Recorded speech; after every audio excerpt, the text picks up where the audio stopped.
यज्ञ रूप प्रभो हमारे भाव उज्ज्वल कीजिए, छोड़ दे वे छल कपट को मानसिक बल दीजिए। नमस्ते, आप सभी का हार्दिक स्वागत है। हम आपके लिए प्रतिदिन लेकर आते हैं यज्ञ के जान विज्ञान कार्यक्रम। प्रिय सज्जनों, क्या आप जानते हैं कि जो हम यज्ञ करते हैं उस यज्ञ के जो हवन कुंड होता है वह किस धातुओं से बना हुआ अधिक गुणवान, अधिक उत्तम होता है। तो इसी विषय पर हम इस नवीन श्रृंखला में चर्चा करेंगे। हमारे साथ इस चर्चा में उपस्थित पूज्य स्वामी यज्ञदेव जी। नमस्ते स्वामी जी। नमस्ते स्वामी जी। स्वामी जी, जो हम यज्ञ करते हैं तो उस यज्ञ में जो हवन कुंड का प्रयोग करते हैं तो वो कौन कौन से धातुओं का क्या क्या उसका उपयोग है और क्या आकार उसका प्रकार भी होना चाहिए, इस पर हम चर्चा करते हैं। तो जी स्वामी जी, निश्चित रूप से हम यज्ञ करते हैं तो उसका जो मूल आधार होता है वही आधार यज्ञ कुंड होता है, यज्ञ वेदी भी कहते हैं। तो जो यज्ञ कुंड है उसका आकार हमारे शास्त्रों में प्रयोजन के हिसाब से या प्रयोजन के अनुसार अलग अलग एक निश्चित आकार दिया गया है। उसमें सामान्य रूप से जो प्रयोग में किए जाने वाला जो यज्ञ कुंड होता है वह होता है ज्यामितीय आकार का। अच्छा। जिसको हम पिरामिड आकार का भी बाजार में लोग सामान्य रूप से समाज में लोग बोलते हैं। तो या तो हम पिरामिड आकार का कहें या मुख्य रूप से जैसे हमारी शिल्पकला आदि के जो शास्त्र हैं, शिल्प विद्या आदि में, तो वहां पर इसको ज्यामितीय आकार के नाम से जाना जाता है। ज्यामितीय आकार में एक भाग नीचे से सिकुड़ा हुआ होता है और ऊपर से खुला खुला भाग मतलब चौड़ा होता है। जितना नीचे होता है उसका 1/4 भाग ऊपर से और अधिक खुला होता है, या जितना ऊपर मुंह होता है उतना उससे 1/4 भाग नीचे सिकुड़ा हुआ होता है। तो इस प्रकार से ये सामान्य अपने जो शास्त्रों में विधान है उसमें सामान्य रूप से, चाहे हम दैनिक यज्ञ कर रहे हैं या और भी जो यज्ञ है, उसके लिए सामान्य रूप से जो प्रयोग किए जाने वाला है वह यज्ञ कुंड ज्यामितीय आकार का है। और बाकी इससे अतिरिक्त अलग अलग चिकित्सा के हिसाब से भी, अलग अलग प्रयोजनों के हिसाब से भी, और जो सोम याग आदि से लेकर के जो अलग अलग यागों का जो वर्णन है, तो उन यागों के वर्णन में उसी प्रकार के अलग अलग हवन कुंडों का विधान है। और वहां पर तो जैसे सोम याग या और अलग ऐसे याग होते हैं, उसमें तो फिर क्या होता है, केवल एक ही कुंड नहीं होता है, इसका पूरा डिजाइन होता है, उसमें कई कुंड लगते हैं और उन कुंडों के भी एक अलग अपने आकार होते हैं, उसकी साइज होती है, और उसमें हविर द्रव्य जो डाले जाते हैं वो भी अलग अलग कुंड के अलग, इस प्रकार से सारी एक विधि होती है। तो हम उन सब चीज को मिला करके एक ही हवन कुंड कहेंगे, क्योंकि वो एक पूरा मिल करके एक वो होता है। जैसे हम वृष्टि यज्ञ करते हैं तो वृष्टि यज्ञ में पद्म कुंड करके उसका प्रयोग किया जाता है, जिसमें नीचे से तो 1/4 होता है सिकुड़ा होता है, लेकिन ऊपर जब खुला भाग आता है तो ऊपर से थोड़ा सा ऐसे वो उसमें पूरा ऐसा होता है खुला भाग, लेकिन पद्म कुंड में ऊपर से ऐसे पद्म मानी कमल, कमल की तरह थोड़ा सा ऐसे ऊपर से मोड़ दिया जाता है, उसे ऊपर से सीधा कर दिया जाता है। अच्छा। और वो 5-6 फीट लंबा चौड़ा और गहरा होता है कम से कम। अच्छा। उससे अधिक भी होता है लेकिन 6 फीट के आसपास कम से कम वो होता है, क्योंकि वृष्टि यज्ञ के लिए जो आहुतियां दी जाती हैं वो 4-5 लाख आहुतियों से भी अधिक आहुतियां का विधान और इस प्रकार की एक प्रक्रिया है। तो कोई भी यज्ञ में हवन कुंड का एक शेप एक निश्चित होता है, लेकिन उसका आकार हम उसी शेप में हमें छोटा या बड़ा बनाना, हम कितनी आहुतियों का यज्ञ कर रहे हैं उसके आधार पे इसका पूरा वर्णन और विशद रूप से इसका कथन है। और स्वामी दयानंद सरस्वती जी ने संस्कार विधि से लेकर के ऋग्वेद आदि भाष्य भूमिका सत्यार्थ प्रकाश और जो भी उनके शास्त्र हैं, रचित ग्रंथ हैं, उसमें उन्होंने इसके बारे में अलग अलग जगहों पे अच्छे से इसका वर्णन दिया है। लेकिन स्वामी दयानंद सरस्वती जी ने विशेष रूप से दैनिक यज्ञ, हवन, अग्निहोत्र और जो संस्कार विशेष में किए जाने वाले यज्ञ है उसके ऊपर विशेष जोर दिया और उस प्रथा को, उस प्रणाली को उन्होंने आचरण में लाया। तो इसलिए वहां पर उन्होंने सामान्य रूप से जो प्रयोग किए जाने वाला, जैसे मैंने बताया, ज्यामितीय आकार का जो हवन कुंड है, जिसको हम उल्टा पिरामिड कह सकते हैं, क्योंकि जो गीजा आदि में जो पिरामिड बने हुए हैं उनका जो शेप है वो उल्टा है, ऊपर से सिकुड़ा हुआ और नीचे से चौड़ा। तो इसी को हम जब उल्टा कर देते तो उल्टा पिरामिड मानी ऊपर से खुला हुआ और नीचे से सिकुड़ा हुआ। तो मंदिरों में भी देख सकते हैं ऊपर जो है हाँ सिकुड़ा हुआ रहते हैं और नीचे की ओर फैला हुआ जो ऊपर के घूंघट रहते हैं, मंदिर के ऊपर के घूंघट में ऐसा देखा जाता है। ये हमारी शिल्पकला का पहले से ही विषय रहा हुआ है क्योंकि ये जो शेप हैं, ये जो आकार हैं, वह आकार उस शेप में एक विशेष प्रकार की ऊर्जाओं का निर्माण होता है, विकेंद्रीकरण ऊर्जाओं का होता है और कॉस्मिक एनर्जी को वो अपनी ओर आकर्षित भी करता है, अपनी ओर विकेंद्रित करता है। तो इस प्रकार से और भी इसके बहुत सारे लाभ है। उसके अंदर जो ध्वनि गुंजायमान होती है छोटी सी, जैसे हम मंदिर में जाते हैं तो बाहर नाद के लिए घंटी लगी होती है, उस घंटी को हम बजाते हैं और उसके बाद हम मंदिर के अंदर प्रवेश पाते हैं। दरवाजे पे ही वो लगा करके प्राय करके होती हैं। तो वो ऐसा ही नहीं, उसके पीछे बहुत सोची समझी बातें इसमें छिपी हुई है। जब हम उसको बजाते हैं तो उसकी जो ध्वनि गुंजायमान हुई है, हमने तो एक बार ही दी, लेकिन वो जो शेप विशेष है, उस शेप विशेष में वह जो ध्वनि है वो आपस में टकराती टकराती वो लंबे समय तक 120 हर्ट्ज की जो फ्रीक्वेंसी होती है उसको लंबे समय तक देती रहती है।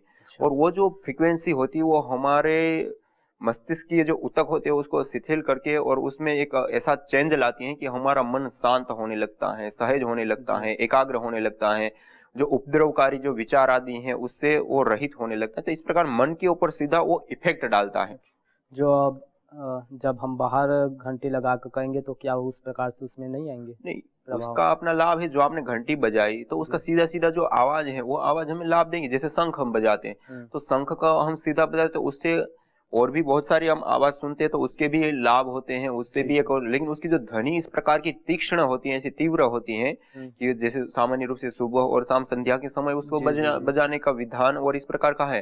तो उसको जब हम बजाते हैं तो एक तो वायुमंडल में सात्विकता बढ़ जाती है, वायुमंडल में बहुत सारे प्रकार के चेंज आते हैं। और इतना ही नहीं, जो बैक्टीरिया होता है वो बैक्टीरिया भी नष्ट हो जाते हैं, जो हानिकारक बैक्टीरिया होते हैं तो वो भी नष्ट हो जाते हैं, ऐसा भी पाया गया है। ये तो साइंटिफिक रूप से प्रूव हुई बात है। तो ध्वनि के बहुत सारे इफेक्ट होते हैं और बहुत सारे वो होते हैं। लेकिन जो आप कह रहे हैं कि हम बाहर करेंगे तो वो इफेक्ट हमें नहीं मिलेगा जो यहाँ पे मिला, क्योंकि यहाँ पे हमने एक बार घंटी बजा दी, वो जो ध्वनि है वो उस आकार शेप, जैसे मंदिर का ऊपर का जो घूंघट होता है कि ऊपर से चिकड़ा और नीचे से चौड़ा, तो उसमें वो स्पंदन के रूप में एक ध्वनि फ्रीक्वेंसी आपस में टकराती हुई एक 120 हर्ट्ज की जो एक निश्चित एक फ्रीक्वेंसी होती है, उस फ्रीक्वेंसी में कन्वर्ट होकर के उसमें वो लंबे समय तक गुंजायमान रहती है। जबकि बाहर वो नहीं रहती गुंजायमान। एक बार आपने बजाया, वो आवाज खत्म होते ही वो ध्वनि जो है शांत हो जाती, लेकिन अंदर जो उसमें बजाई जाती है वो लंबे समय तक वो बनी रहती है।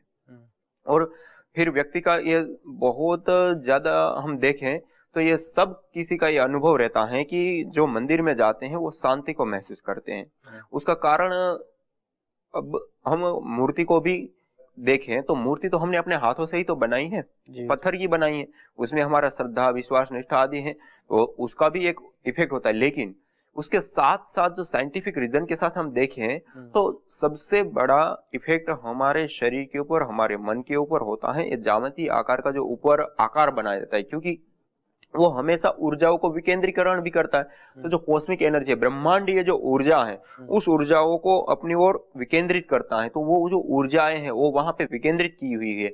और दूसरा, उसके साथ साथ जब हम एक ध्वनि नाद आदि करते हैं तो उसकी जो ध्वनि है वो विशेष 120 हर्ट्ज की फ्रीक्वेंसी, तो ऊर्जा और ध्वनि ऊर्जा दोनों चीजें वहां पे हमें एकत्रित मिलती है। और उतना ही नहीं, उसके साथ साथ जहां पे भी जब मंदिर हम बनाते हैं तो वहां फिर जितने भी लोग जाते हैं वो एक अलग भावना के साथ, वहां पे एक विशेष दिव्य भावनाओं के साथ जाते हैं और हर समय ऐसी भावना से वहां पे लोग रहते हैं। तो उन भावनाओं की भी एक अपने एक एरिया और एक सात्विकता बनती है। तो इन सारी चीजों का प्रभाव रहता है और मंदिर में जाने से उस प्रकार के हमें लाभ महसूस होते हैं। तो ज्यामितीय आकार जो है वो एक विशेष ही भूमिका निभाता है और हमारे लिए हितकारी लाभकारी होता है। इसीलिए आप देखिए ना, जो भी हमारे पुरातन मंदिर है उन सारे मंदिरों में यही आकार हमें देख, चाहे वो दक्षिण भारत हो, दक्षिण भारत से लेकर के उत्तर पूर्व सब जगह पर, विदेशों में भी जो मंदिर, हिंदू मंदिर बने हुए हैं वहां पे भी हम देखें तो वहां पे भी हमें देखने को मिलता है। जी स्वामी जी, जैसे ध्वनि की बात चल रही है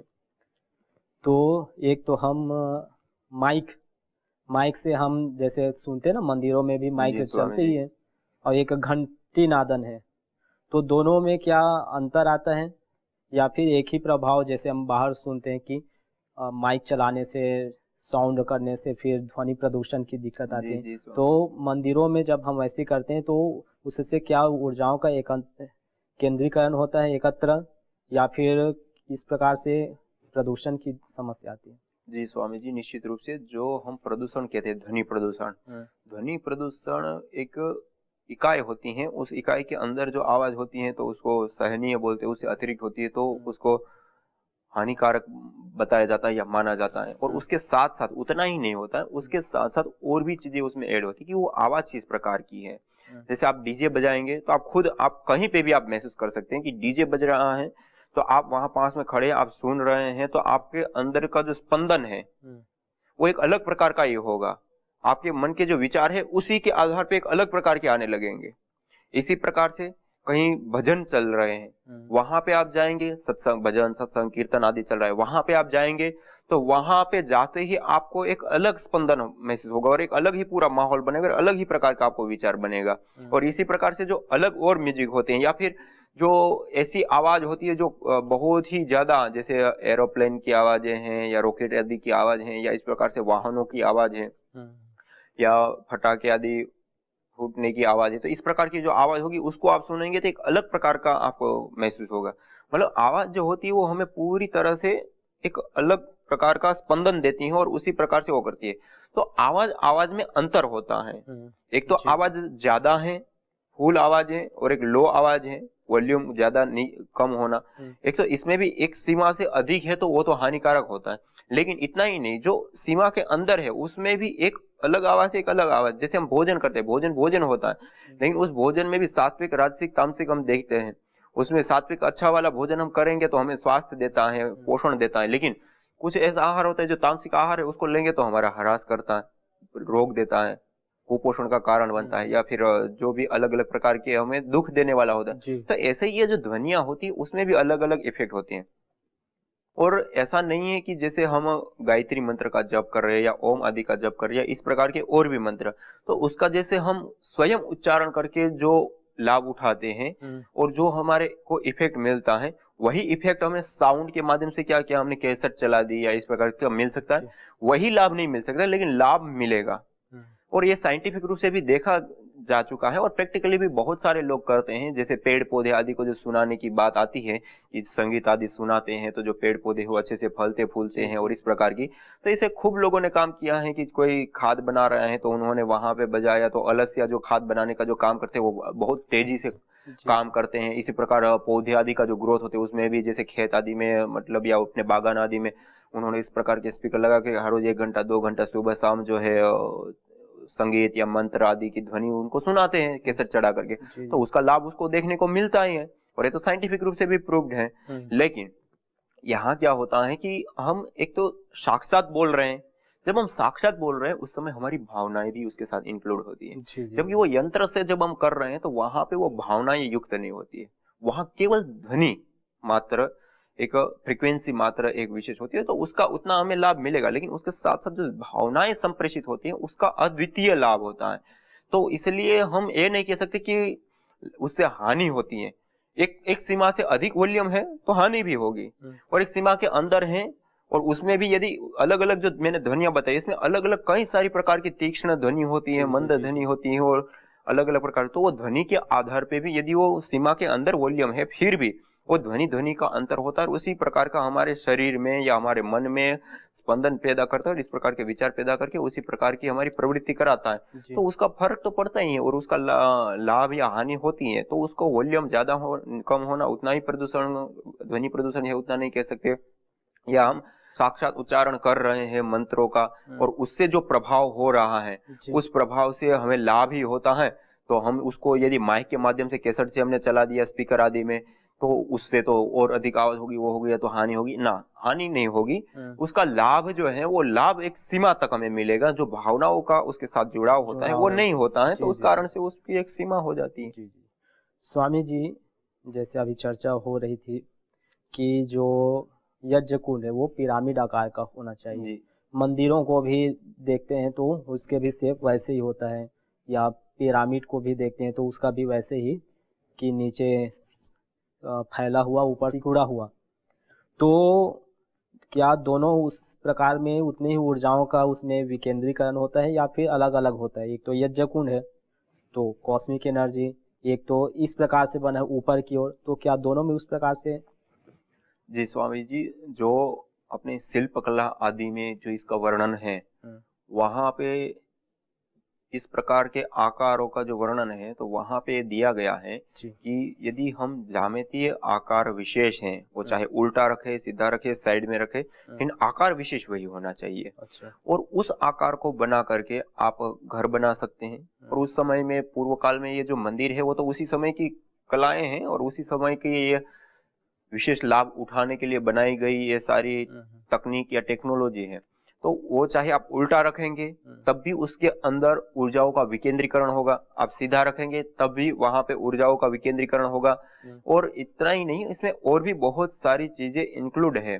और अभी जैसे वर्तमान में हम टेलीफोन आदि से लेकर अलग अलग प्रकार के जो चीजों का प्रयोग करते हैं तो उसमें भी फ्रीक्वेंसी का प्रयोग किया जाता है। तो हाई फ्रीक्वेंसी को कैच करने के लिए जो एंटीना बनाए जाते हैं, हॉर्न एंटीना होते हैं, जैसे हम टावर के ऊपर देखते हैं सामान्य रूप से हम, तो वहां पे भी इसी प्रकार के डिब्बे हमें देखने को मिलते हैं जो हम टावर से मोबाइल का जो नेटवर्क होता है वो कनेक्ट होता है। लेकिन ये सामान्य आकार के होते हैं। लेकिन जहां पर हाई फ्रीक्वेंसी को कैच करने के लिए जहां पे इस प्रकार का एंटीना का प्रयोग होता है वहां जस्ट यज्ञ कुंड से मिलते जुलते आकार के एंटीना प्रयोग होते हैं। तो अमेरिका के एक साइंटिस्ट है, उन्होंने भी जब वो उसी क्षेत्र में कार्य कर रहे थे जी जी तो उनको वो उसका अभ्यास था, लेकिन उन्होंने जब यज्ञ कुंड को देखा और उनको इस पात्र को और उस पात्र को देख करके एक जैसा ही दिखाई दिया तो उनको एक आश्चर्य हुआ कि इस प्रकार का पात्र यहाँ क्यों यूज होता है।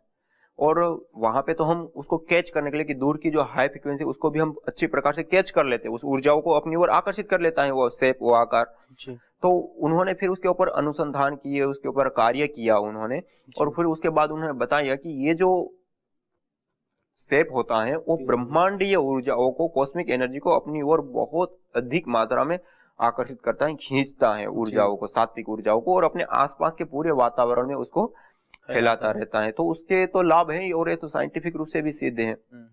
तो ये जो ज्यामितीय आकार है वो जो अपने शास्त्रों में बताया गया है, तो वहां पे कहा है कि इस आकार के जो भवन होते हैं उस भवन में रहने वाला जो व्यक्ति होता है उसका जो ओज है वो बढ़ जाता है। अच्छा। और उसका जो लावण्य होता है ना, एक उनका जो दूर से ही देखने में एक आकर्षण होता है। कई बार ऐसा होता है कि जो गोरे लोग होते हैं वो भी मतलब देखने में इतने वो नहीं होते हैं सुंदर या उसमें वो नहीं लगते आकर्षक, लेकिन कई लोग काले होते हुए भी आप देखेंगे तो इतना ज्यादा मतलब एक चेहरे पर एक ओज होता है, एक प्रभावशाली होते हैं और एक आकर्षण। तो वहां पे इस प्रकार का सारा वर्णन है कि जो व्यक्ति इस प्रकार के भवन में अर्थात ज्यामितीय आकार का जो भवन है उसके अंदर रहता है तो उसका मन भी शांत रहता है, मन प्रसन्न रहता है। उसके साथ साथ उसका जो वर्ण है या जो उसका ओज है या जो उसका पूरे लालित्य है वो सारा बढ़ता है, और इस प्रकार का वहां पे भी वर्णन है। और इस प्रकार के भवनों का पहले प्रयोग किया भी जाता था। हम जब इतिहास की ओर दृष्टि डालें तो जो पुरातन इस प्रकार के मंदिर हैं या इस प्रकार के जो महल भी बनाए जाते थे तो उसमें इस प्रकार के विशेष रूप से प्रयोग किए जाने वाले आकार हमें मिलते हैं। और शिल्पकला में तो ये विशेष करके प्रचलित रहा है। तो हम इस चीज को हमारे ऋषियों ने भी अच्छी प्रकार भली भांति उसको देखा था, जाना था, और आज भी वो प्रयोग है। और अभी विदेशों में भी अभी वर्तमान में कई सारी ऐसे अनुसंधान रिसर्च भी हुई है जहाँ पे इसी प्रकार के जो भवन है वो उन्होंने बना करके देखे। और कई सारे इस प्रकार के वाहन, कार आदि भी, कार के ऊपर जो हम सामान्य रूप से प्लेन होता है तो उसको उन्होंने इसी आकार का बना करके देखा और इसके ऊपर कई सारे परीक्षण किए। और हॉस्पिटलें भी उन्होंने इसी आकार की बना करके और फिर उस लोगों के इलाज किए। तो उन्होंने दावा किया है कि यदि ज्यामितीय आकार में पिरामिड आकार का जो शेप है, यदि उस शेप में यदि पूरी दुनिया की हॉस्पिटल बना दी जाए तो 80% रोग हम वैसे ही ठीक कर सकते हैं उस हॉस्पिटल में रख करके। मतलब 80% रोग को हम कम कर सकते हैं, 20% हमें दवाई दे करके हमें वो करना, इतना मतलब वो लाभकारी हो जाता है। और यहाँ तक कि ऐसे ऐसे भी प्रयोग हमारे सामने को मिलते हैं कि जो से फल आदि से लेकर के कच्चा दूध या इस प्रकार की जो चीजें होती है जो सड़ जाती है थोड़ा समय पा करके, यदि उस आकार का तांबे के पात्र को बना करके और उसके अंदर रख करके उससे ढक दिया जाए तो वो जो वस्तुएं हैं वो भी लंबे काल तक नहीं सड़ती। मतलब जैसे मान लो कि हमने सेव का फल रखा है, वो 5-7 दिन में सड़ जाता है, 10-15 दिन या उससे भी अधिक तक चलेगा, तब तक नहीं सड़ेगा। तो इस प्रकार के भी मतलब इसमें प्रयोग देखे गए हैं। और आज जो कॉस्मिक एनर्जी की और मन का मैंने बताया इस प्रकार, तो आज बहुत सारे लोग जैसे ध्यान करने आदि के लिए भी उसी प्रकार का शेप का एक टेंट बना लेते हैं या ऐसा पात्र या इस प्रकार का बना करके उसके अंदर बैठ करके और फिर वो ध्यान आदि करते हैं। उससे वो ऐसा मानते हैं कि विशेष रूप से हमारा मन शांत होता है, वो अच्छे से ध्यान लगता है और इस प्रकार की मान्यता या फिर ऐसे लाभ हैं। तो आज आप इंटरनेट के ऊपर भी सर्च करेंगे तो उस प्रकार के ऑनलाइन भी बहुत सारे स्तूप आदि इस प्रकार के टेंट आदि मिलते हैं ध्यान करने के लिए। पिरामिड आकार के या ज्यामिति आकार के जो स्तूप है उस प्रकार के कैनोपी आदि जो होते हैं। तो इस प्रकार से बहुत सारे इसके लाभ देखे जा चुके हैं और हमारे शास्त्रों में भी इसका वर्णन है। और हमारे शास्त्रों में मुख्य रूप से इसका जो वर्णन है वो मंदिर आदि से लेकर के, भवन निर्माण आदि से लेकर के, यज्ञ कुंड आदि के निर्माण से लेकर के अलग अलग इस प्रकार के वहां पे भी प्रयोग देखे गए हैं। और आज वर्तमान में भी हम देखें तो जैसे वॉर्न एंटीना आदि से लेकर के, फिर मैंने जैसे हॉस्पिटल आदि का अमेरिका का बताया, तो अमेरिका में भी वहां पे इस प्रकार से उन्होंने प्रयोग करके देखे ध्यान आदि करने के लिए। फिर यहाँ तक कि ऐसे ऐसे भी प्रयोग करते हैं कि जैसे घुटने आदि में कोई दर्द हो गया, उस हवन कुंड जैसा छोटा सा तांबे का पात्र, उसको ही हवन कुंड को ऐसे उल्टा पहना करके 1-1 घंटा रखवाते हैं। तो उससे वो चिकित्सा कर, किसी को सिर दर्द है तो टोपी की तरह पहना करके रखते हैं और उसकी चिकित्सा करते हैं। ये कहाँ पर होती है स्वामी जी चिकित्सा ऐसे? ये आप इंटरनेट के ऊपर आप देखेंगे तो बहुत सारा आपको मिल जाएगा। आप यूट्यूब के ऊपर देखेंगे, इंटरनेट के ऊपर आप पिरामिड आकार के लाभ इस प्रकार से डाल करके देखेंगे, या पिरामिड आकार के विभिन्न पहलू क्या हैं, या जो भी इस प्रकार का पिरामिड आकार से संबंधित आप सर्च करेंगे तो उस प्रकार की आपको तस्वीरें, वीडियो से लेकर के प्रोडक्ट तक सब चीजें उपलब्ध हैं। और बहुत सारे देशों में, इसलिए नहीं कि 1-2 जगह पे, बहुत सारी जगहों पे ये चीजें प्रचलित हैं और बहुत सारी जगहों पे इसका वर्णन भी है।